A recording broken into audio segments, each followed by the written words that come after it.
Hello and welcome back to the Image Wellness Project. I am your host, Dominique McMullen. I'm Image Media's editorial director. Today is a really special episode. I am chatting to the brilliant Sophie Morris. It was recorded live at Wellfest, and this is the second time I've interviewed Sophie in 12 months, and her life has changed an awful lot in that time. Since she began posting her now infamous supermarket SWAPS, she has revolutionised the way many of us shop for food, and she is only just getting started. I loved this conversation. I always leave chats with Sophie learning something new and something that is applicable to my very real life as well. I really hope you enjoy this chat. As always, thank you to the sponsors who make the Wellness Project possible. The Image Wellness Project is sponsored by Activia and Irish Life Help. Now, let's get on with the chat. How are you? I'm good, Dominique. Thanks for having me. I'm so happy to be here. I'm so happy to have you here. Yeah. And I'm so glad you're interviewing me. Yeah. I'm so glad I'm interviewing you. I want to start by what I touched on there in the introduction, because everybody knows you now about food labels and shopping smart. But tell me about everything before that. There was a real evolution coming to where you are now. Yeah, absolutely. So probably my first intro into really becoming very passionate about food was Ballymaloe. So I trained down in Ballymaloe straight after college, just fell in love with the whole place. It was incredible. But I think there is where I really learned the value of quality food. Yeah. You know, you learn, it's not just about cooking down there. You really learn about where our food comes from. Yeah. You learn about how it's grown. You know, you're taking turns picking the veg in the veg garden that you're going to cook with that day. So it's you get it really from kind of farm to fork experience, I think, down there. So from that moment, I was like, I want to work in food. I didn't want to be a chef, but I really wanted to work in food. But I decided I wanted to start a food business. I was very young. I was in my early 20s, and a bit of like young naivety. I was like, I'm going to change the world with this food product that's really good quality, made with all natural ingredients. And it was called cookie dough. It was delicious. So yeah, it was a great product. So our whole selling point, like it's funny what I'm doing now, it was probably a bit before its time, because the whole selling point was that it's made with just the ingredients that you would use in your kitchen if you were making cookies from scratch. But this, you know, it's a bit of a nice convenient thing to do with your kids. Real Irish butter. You know, so that was really our selling point. And we did really well. Like we were supplying all the major supermarkets in Ireland. We were exporting to the UK. We were exporting to France, United Arab Emirates, really quickly. Like we did Dragon's Den, and that kind of propelled us a little bit.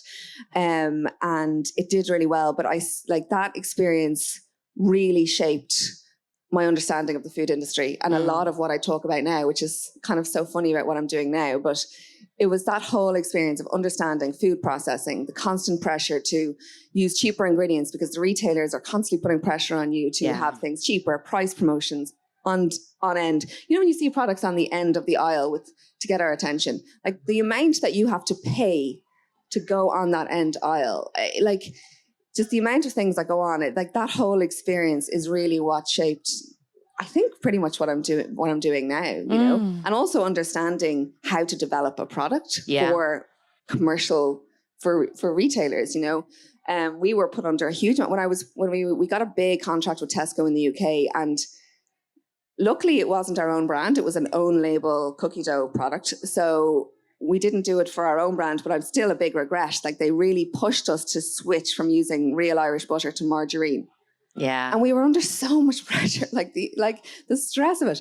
And we ended up doing it.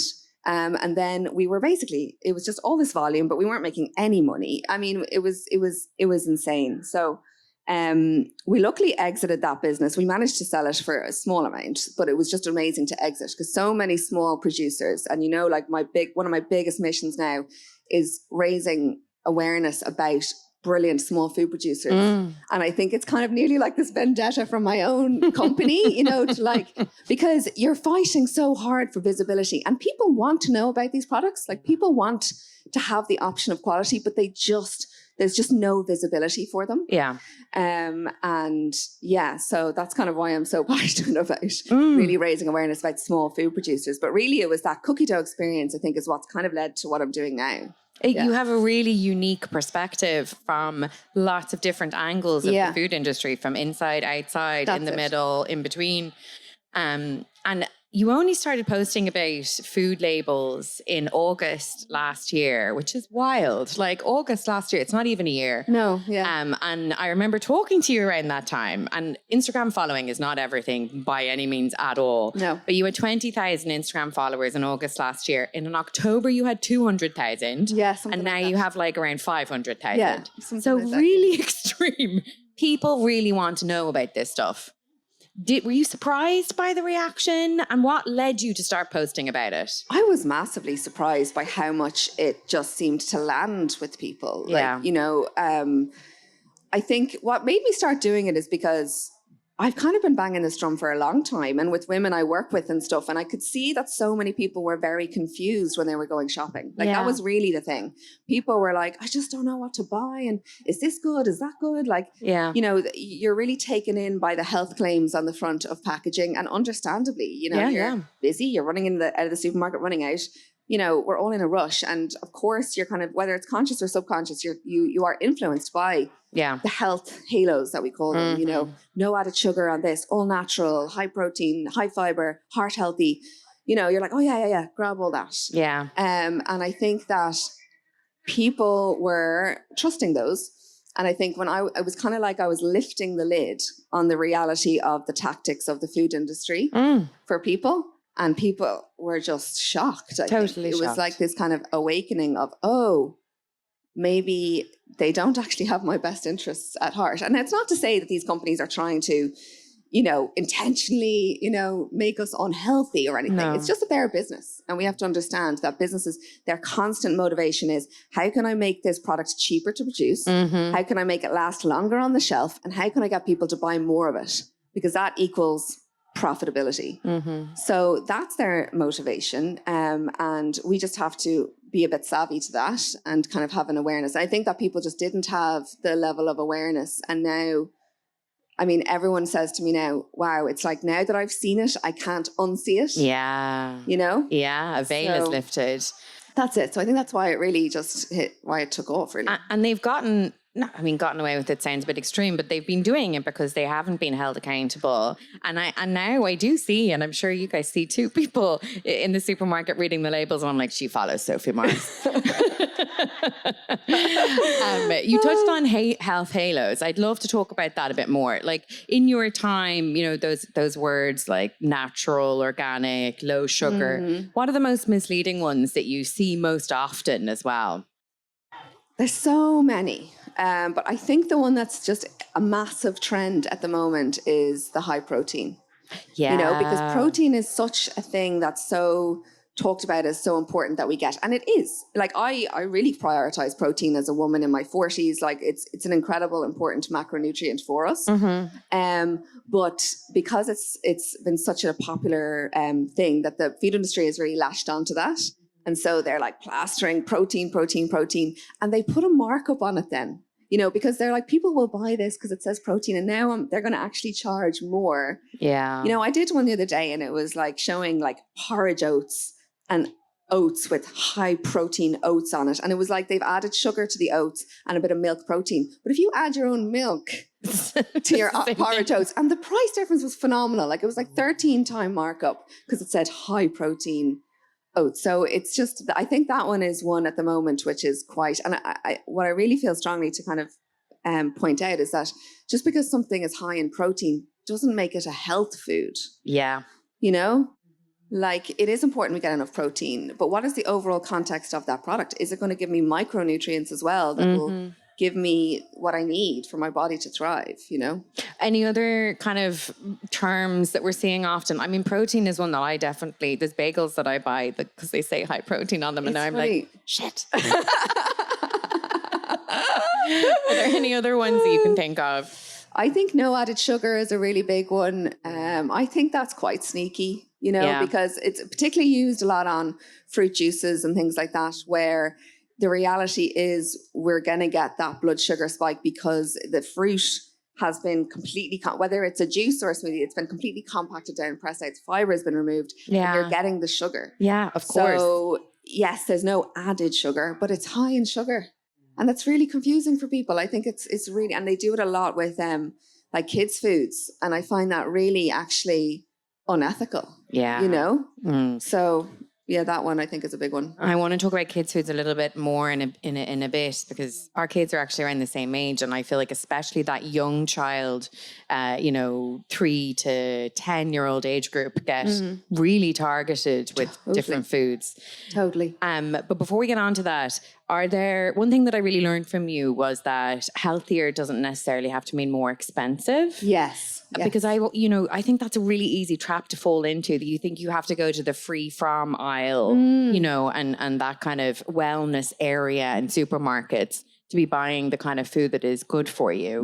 But that's not necessarily the case. No, and I think that's another big eye opener for people. I think as well, people have just, whether it's conscious or subconscious, people associate maybe some brands with being more premium to like the own brand, you know, like the supermarket brand. Yeah. So, like Philadelphia is a good example of that. Like we probably just all just go, oh yeah, Philadelphia, that's got to be the premium one. That's a quality one. Yeah. And I'm not saying anything's really bad with Philadelphia or anything. It's just that the Tesco one is actually got less. It doesn't have the stabilizer in it, and it's way cheaper. Yeah. So, let's swap to that one. So I think that association, people are understanding now that a brand does not necessarily mean better. And the reason it's more, people kind of think, oh, it's more expensive, that must mean better quality. Exactly. But they're building in so much marketing spend into that price. Like the brands spend so much on marketing that they have to factor that into the price point.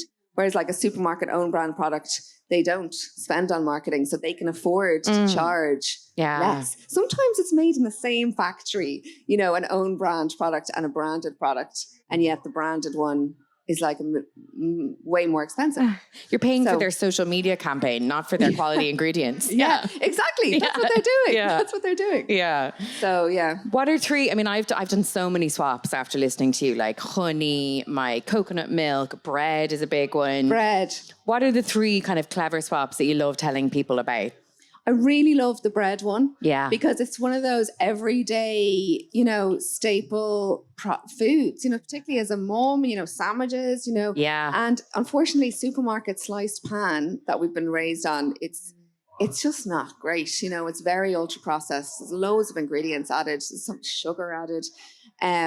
And so the Stafford's bread that I pointed out, I think has been a game changer for loads of households. Like it's the most 4 ingredients, just like bread should be made. It's it delicious. Tastes incredible. Kids love it because it's soft and lovely. So I think because that's an everyday product, I think that's a brilliant one. Bread.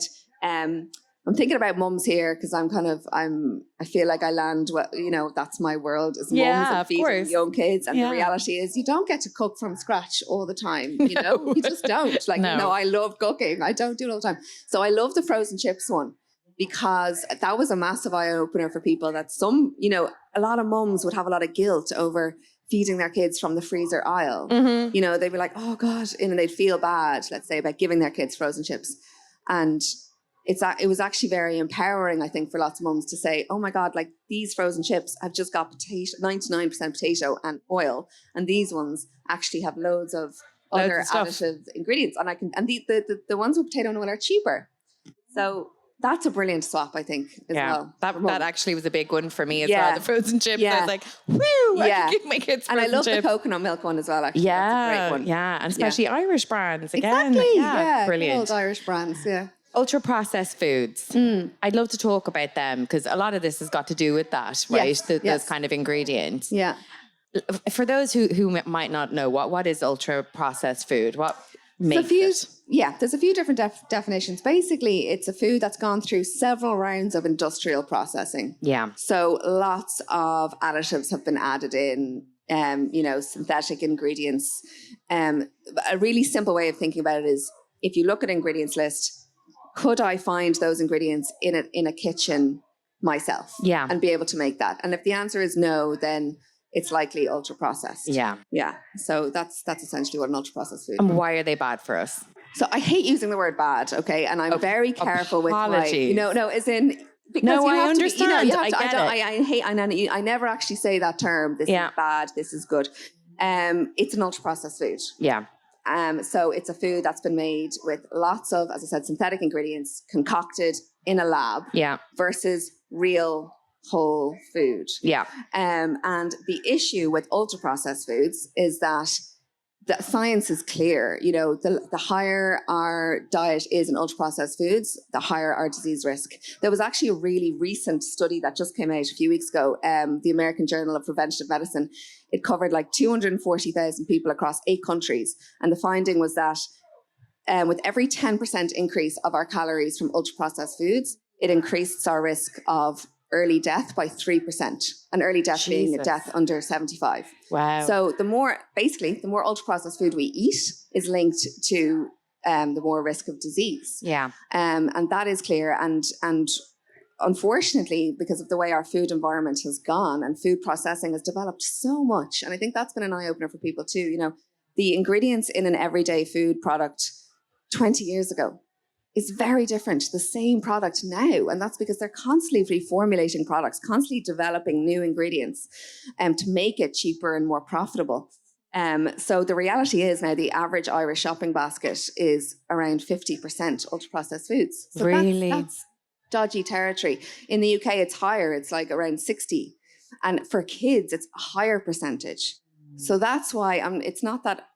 And so that I'm very clear in saying we don't have to cut out ultra-processed foods completely. Like I really follow the 80-20 rule. I don't think it's realistic. I think, you know, you have to be realistic. And do you think people can get too worried about that? Well, that's why, you know, I think that, and that's why I really try and make it very clear in a lot of my videos that, look, it's the 80-20 rule. I'm not saying you ever have to give this up completely. And like my videos are doing one purpose, and that is showing people clever swaps, raising awareness.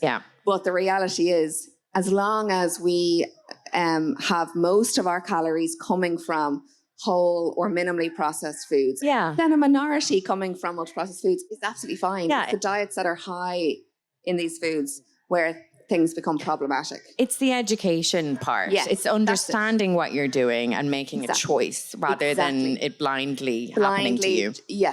Being aware. I mean, awareness in all walks of life is a positive thing. Absolutely. Is there any one clever swap to reduce your ultra processed food? Any one thing that we might not realize that you could swap? I think a really good one, because it's an ingredient that people use a lot, is stock pots. Interesting. You know, the stock pot, that was a really popular reel of mine, is like people, it's just one of those things you have in your cupboard, isn't it? Like the Knorr stock pots. Because they like go into everything, you know, pretty much. Or any stock pots. But I did a clever swap to move to the bouillon. And there's a few of them. Dr. Coy's is an Irish one, which I love. And they now have vegetable chicken and beef. So it's not just, but it's literally just herbs and spices. And it's cheaper because it's so concentrated. You only need to use a tiny amount of powder. You dilute it with water.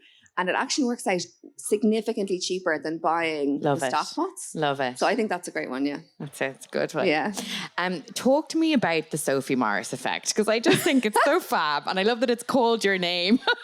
Does that? I mean, that's the effect that you go into a supermarket, something that Sophie's talked about, and the whole shelf is sold out. Which happens a lot, actually. It's what's that like for you? Is that funny? It's really hard to wrap my head around, actually. Like it's kind of like, I don't know who first came up with that term. It was quite early on. People were just tagging pictures of the empty shelf and saying the Sophie Morris effect. Wow, it's crazy.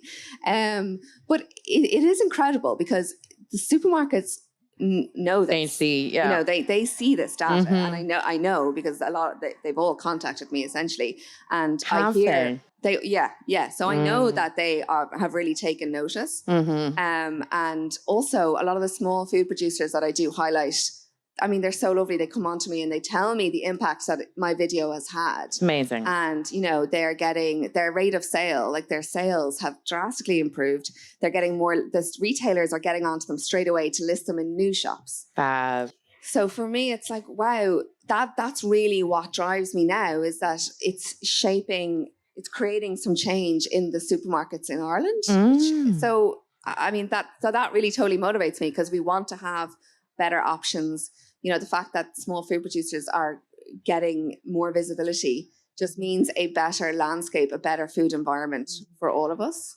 And So- big supermarkets, do you ever get worried? Did you ever get kind of concerned or worried about calling out, not necessarily even the supermarkets, but big brands? That's so funny. No one's ever asked me that. I actually haven't gotten worried about it because, maybe. So I don't know why you would. Should be. No, maybe I should. So people do say that. Oh, be careful now. I don't know what you're expecting them to do, though. Your account's going to get hacked or something. But I think because I feel so strongly how much our food impacts our health. Yeah. You know, we know how much our food impacts our health. So I feel like these big food companies, they have a moral responsibility. Absolutely. To be transparent and not be misleading. Like some of them are so misleading that I just think, no, do you know what? That's not okay. And it needs to be called out. I mean, why have they not been held accountable? There's so much money in the food industry, Dominique. Like the amount of lobbying that goes on, like it's just massive. The money that's in this industry. So I do think the way to create change is from the ground up, because in the end of the day, they'll only make products that people want to buy. And that's why I feel strongly, and I always talk about this, that we have power as consumers. We really do. And, you know, by having the awareness and by choosing these products, which a lot of them are cheaper, as we say, that dictates then what the retailers decide to stock first. That's the first step. So that's what we're starting to see. The supermarkets are, you know, they're moving a little bit about what they're And are you're seeing that, are you? I am. Literally Definitely with in the small producers, you know, they're getting more space. Like the Mama Bear ketchup, which I love. And so for nice. mums as well. Yeah, they used to have like this tiny little shelf, tiny little like one row. So hard to see them. Now you go into Tesco and Dunnes and it's like big, long. You know, that's a great swap. Instead of Heinz tomato ketchup, it's called Mama Bear. They're Irish brand, aren't they? lovely Irish brand. The sugar, it's just the sugar content is so much lower than Heinz. Yeah, the ingredients are lovely, and it's the same price. So they're getting more. So you are seeing, and I'm seeing retailers developing like new own brand products. Really? Wow. Yeah, like and do they consult with you on that? No, they're listening to you and they go off and do it. They're just seeing the sales, you know, they're seeing what people are looking for. Yeah. And that's what I mean about, you know, we have power in that they will develop products that people are demanding. Which is amazing. There is power in what you're doing. Oh, yeah. Can we talk about education? Because I think, you know, it's great that we're all being educated now, but like, what about our kids? Let's get in at the ground level. Do you think we're missing a trick on educating our kids in schools, especially about all this stuff? We are massively missing a trick. Yeah. You know, I have been quite vocal about the hot school lunch program and my feelings on it. Tell me about it. It was just very, very rushed. You know, it feels like it was a very kind of just, we need to do this. So let's just implement it. And there was no real thought behind it. They should have been doing some pilot studies. They should have really just done a lot more studying and looked at other countries who are doing it really well, like Japan, and there's some countries that are doing it incredibly well. What are they doing there? They're cooking in the school, and the kids are involved in the cooking process. They're seeing the food being grown. It's a real like farm to fork type education that kids are understanding where our food comes from. Whereas what's happening in our schools is they're kind of getting like a takeaway experience. Yeah. It's coming in. A lot of the time it's, you know, single use packaging. Yeah. Just arriving on the thing, you know, and very, like a lot of it is very ultra processed. And there's so many issues with that. Firstly, like what is the message that our kids are getting? They also given such little time to eat their lunch. Which are they? I didn't know that. They need to change that. They have to like rush through their food. So the whole experience for kids is like, okay, this food comes in this little like takeaway pack, rip it off. You have to eat it really quickly. And that's it. And they're not, I just wish that we had taken a kind of more holistic approach to it. Yeah. You know, and get local farm, like for Ireland, you know, we've got such incredible food culture here, amazing farmers. Like, why can't we team up the schools with farms and show them how to grow? And then maybe we bring those products into the school and cooking classes, and this is our lunch. You know, I mean, it is doable. It's been done in other countries. So it's next for you. I would love to. I would absolutely love to do that. Yeah. But you see the difference. Like I see the difference when I cook with my kids at home. If I get them involved, to get them to chop something, then they're much more likely to eat it. Completely. Yeah. Like my kids are fussy, you know, they are. And we actually recently, because I live literally down the road from the Happy Pear, went to their farm just recently, and I brought Ryo, my older son. And like, he was so into it. They That's so really nice. were great though, like talking to him about how all the veg is being grown, and like he couldn't wait to get home and try. And he was trying all the leaves that they were giving him, and I was like, this is amazing. It's because like kids are really interested. They're so curious. And so if they get a bit of like, if they visually see, oh wow, this is where our food can be grown, they're so much more interested to try it. And yeah. Any other tips for raising kind of confident, intuitive as well eaters at home? I think I do think it's really important that, you know, that whole kind of bad and good food thing. Yeah. I'm very careful about that, you know, but they do need to, I talk about fun foods and then foods that nourish us. So what I really like to kind of just explain is, you know, foods should nourish us. Yes. And, you know, that's what whole foods do. I've talked to you about this before. I talk to my boys about the gut microbiome. And like in a real kid way. So I talk about how like we've got all these bugs living inside us and they are amazing and they help us with our mind. They make us feel good. They also give us energy and they stop illnesses coming. And then I say, but what they need is fiber. And then I kind of talk to them about fiber and where that comes from. And I think that's a really lovely way for kids to kind of grasp it, because the thing with ultra processed foods, packaged foods, most of them are kind of stripped of fiber. They're kind of void. So I think just talking to them about quality food is a great way to kind of get them interested. It's a totally new way of thinking about food. Yes. I mean, when I think about when I grew up and when we grew up, food was very much good and bad, and there was the treat drawer, and there was also diet culture. So I don't know about, like, my mum definitely went on all those diets, and we saw it was very much 80s, 90s, and the skinny supermodels, and it was really about restriction. Yes. And like, so what I really want to flip that on its head, and how we need to not think about restricting, and we need to think about adding nourishment. Yes. You know, so what does this plate of food in front of me, is this giving me nutrients that I need?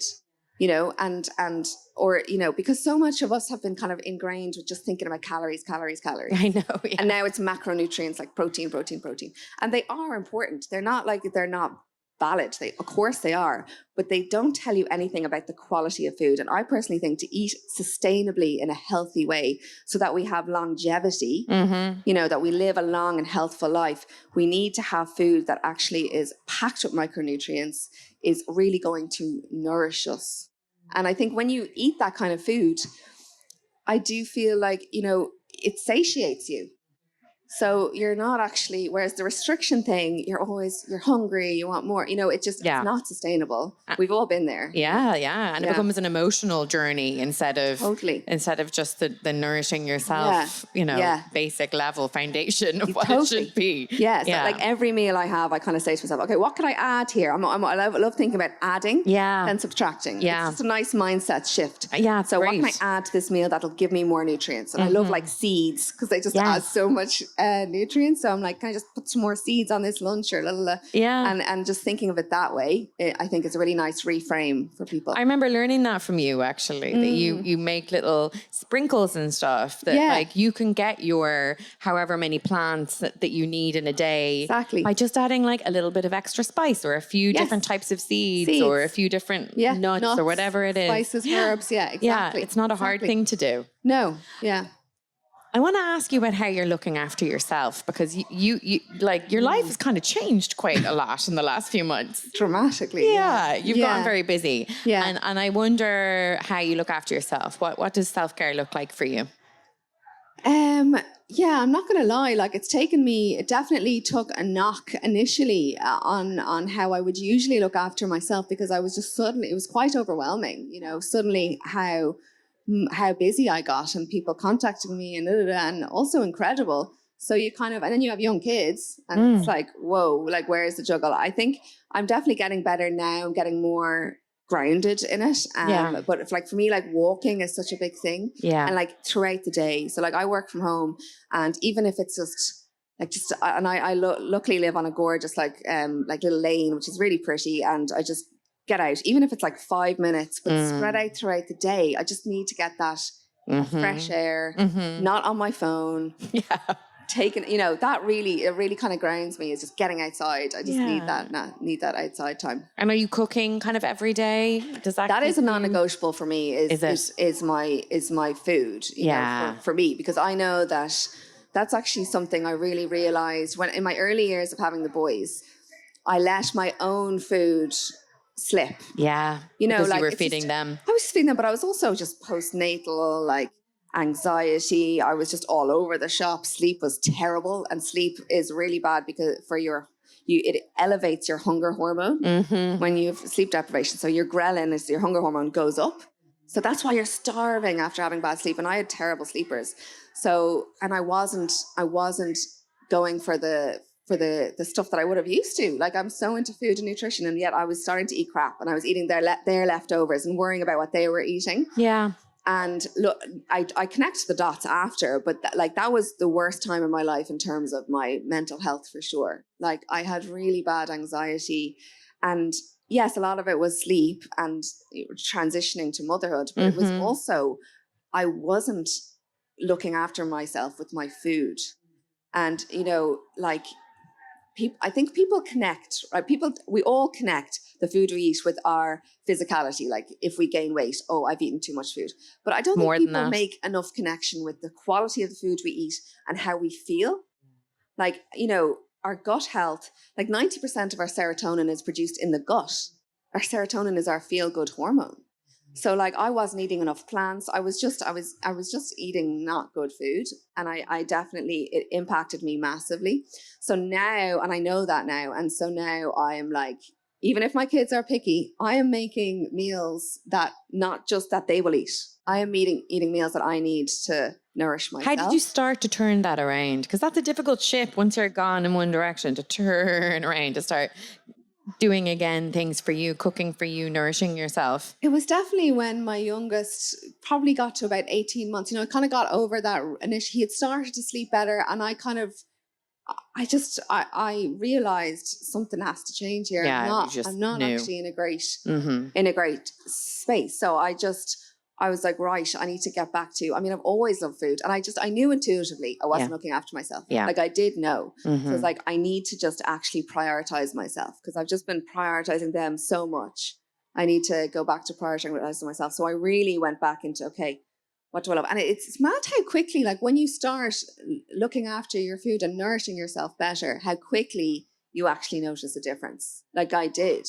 Like, your gut microbiome, the diversity can change very quickly if you're nourishing it. So, and when you start feeling better, the whole world changes. You're just motivated to keep doing that because, you feel better. So I think that's how it works. Yeah. Is that the one message? What one message would you like to leave everyone here today with? I'd love to leave the message about just thinking about quality food. Yeah. And how not just focusing on, like I said, calories, macronutrients. They are very important, don't get me wrong. But we need to really look at, like, is this food going to nourish me? Like, what is in this food? Is it got lots of plants? Is it got stuff that's going to give me micronutrients? Because we really need those for our bodies to thrive, for our gut microbiome. It's so critical for our health and how we feel.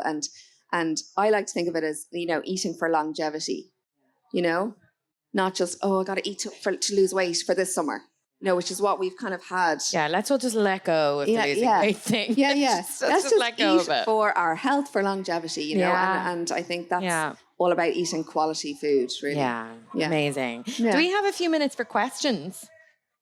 Can we do a few questions? Yeah, I think the audience would really like that. Yeah, I had a feeling. Okay. Hi. I'm just wondering what you think of multivitamins or supplements. Yeah, it's a really funny one because it's a massive industry. There's a lot of marketing behind it. I do think certain supplements are very important, but I think it's so important to realize that food first. Like, we should be getting our nutrition from our food first. But I think supplements can actually be very valuable for people, but everyone is so individual, so it really depends on the person. But And also the quality is very different, you know, like some of them have lots of added ingredients that you just think aren't necessary. So again, reading the label for those is important as well. But to not fall into the trap of, I need to spend loads of money on supplements because this is gonna fix me. You know, I think focus on food first. And absolutely, if you need to supplement certain things for certain people, then there is a place for that for sure. Do we have any other questions? Thank you. Got the roaming mic over there. Thank you. Hi, Sophie. How are you? I'm a home economics teacher, and everything that you said about education is spot on. But we have about 200 kids in every year group, and only about 50 to 60 do home ec. And of course, that's the only subject where we do this. We talk about food labels and how to decode them. And out of those 50 or 60, there's about 3 boys. Wow. In our whole first year group. Wow. So it's bearing in mind that it's not really the kids who make the decisions about their subjects, it's the grown-ups who guide them towards their subject choices. How do we get this message across to parents, the value of home ec education and promoting the subject, in your opinion? It's a great question. That's a great question and a huge, it's so important. I mean, I hope the work I'm doing is helping parents see the importance of our kids understanding food and how, you know, unfortunately, the society we live in, we're surrounded by packaged foods, ultra-processed foods, convenience foods. And of course, our kids gravitate towards that because the marketing is so clever. And, you know, for anyone who's going to be susceptible to marketing, it's kids. So hopefully, the more we talk like this about the importance of understanding ingredients. I mean, I get so many messages from parents who say they've got their kids, like more probably teenagers and stuff, and they're really into it now and they're really like understanding about, you know, what's in this food. And so that makes me really hopeful. I don't have probably a great answer for you, but I'm feeling hopeful that education is the key. And hopefully, I would love to see more boys. I mean, I'm definitely going to be getting my boys to do home economics, that's for sure. Yeah, my boys too, by the way. I think these conversations are what helps. These kind of conversations, you know, there's a lot of people here today. If you all go and have conversations with people that you know, that ripple effect is huge. Absolutely. Yeah. And when you're president, that will really help too. Do we have any other questions? Hi, ladies. Thank you so much for the talk today. It's been so interesting. Thank you. For somebody who is new to, I suppose, the world of reading the ingredients, the nutrition labels and everything, would you have a couple of tips or advice or pointers, I suppose, for when we're standing in a supermarket? What exactly should we be looking or what should we be thinking about? That's a great question. So I think firstly, the only way we truly know about the quality of a product is by reading it. So that's kind of my main message, is to read the ingredients. I think that the ingredients are listed in order of quantity. So the first ingredient is what the product is made up of most. So looking at those first few ingredients, I think, is really helpful. Are they a whole food ingredient? Are they something you recognize? Does it say tomato, you know, potato? Or does it say, well, sugar is not great if that's the first ingredient, because that means it's mostly made up of sugar.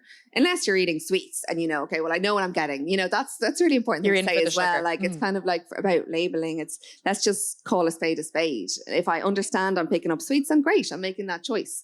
It's when products that are trying to make you feel like you're buying something healthy and the first ingredient is sugar, then we know.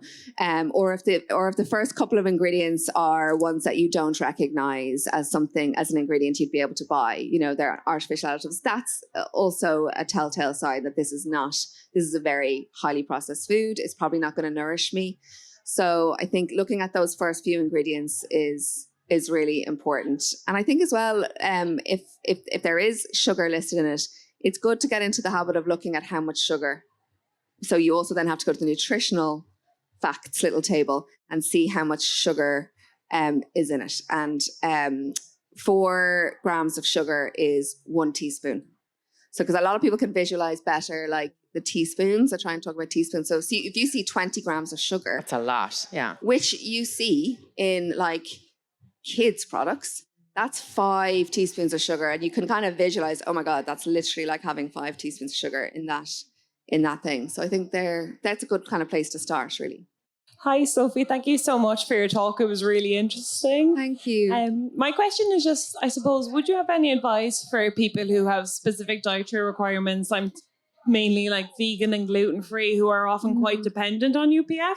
Yeah. It's a great question. It's a really great question because it's really hard. I feel so much for celiacs because the gluten-free products tend to be not great, although they are getting better. I mean, I've seen I think the gluten-free bread one I did was McCambridge's. They have a pretty good gluten-free. There's also some good mixes.